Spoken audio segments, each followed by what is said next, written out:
Alert Weather with Chief Meteorologist Brad Travis.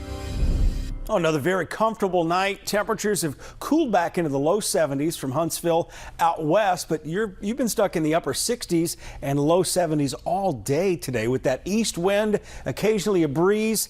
Tomorrow's probably the last day for this abnormally cool weather out there. You kind of see it better here in the bigger picture. We've got this wedge of cooler air. It's almost like a marine layer if you've ever been around that. And that's probably the best way to describe it, especially this time of year, because usually this doesn't happen in August and let alone September. Usually this is kind of a fall thing and a spring thing that kind of comes in. It's called the backdoor cold front, cold air damming. 64 up in Green Bay, so the cooler air mass kind of locked in up in the Great Lakes, and that'll change just about everywhere. Tonight, average low around 67. If you clear out in your neighborhood, your low temperature will be closer to 62, and the dew point temperatures being in the low and mid 60s. That's what really brings about that feel of cooler weather to the air. But again, got to keep telling your body that this isn't the end of summer.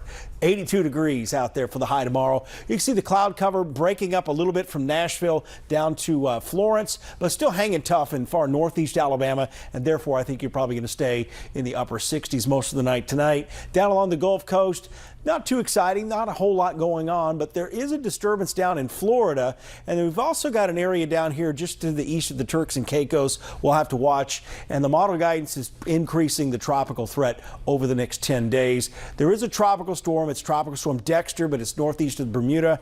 Has zero impact on the U.S. here, and it's expected to maintain a low status as a tropical storm. Let's start you off tomorrow morning, 6 a.m. Notice the clouds, maybe area drizzle over here along the state line.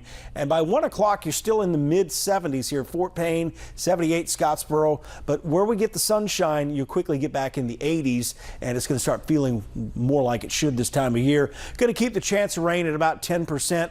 I've lowered it to 20% for Wednesday and Thursday. It just doesn't look like we have anything producing any rain around here. And Tuesday evening should be another comfortable evening with the lower dew point temperatures, so could have another nice night on the patio out there. Here's your 10-day forecast. 82 tomorrow, but probably closer to 85 in the shoals. 86 Wednesday, closer to 90 in the shoals, 90 pretty much across the board, probably some mid and upper 80s in far northeast Alabama, but that's pretty typical of this time of year.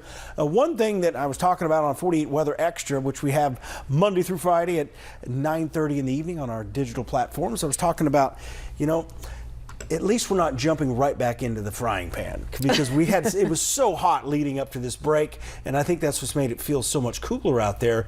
But we're looking at typical August weather. Highs around 90, low rain chances unless we get something tropical in play.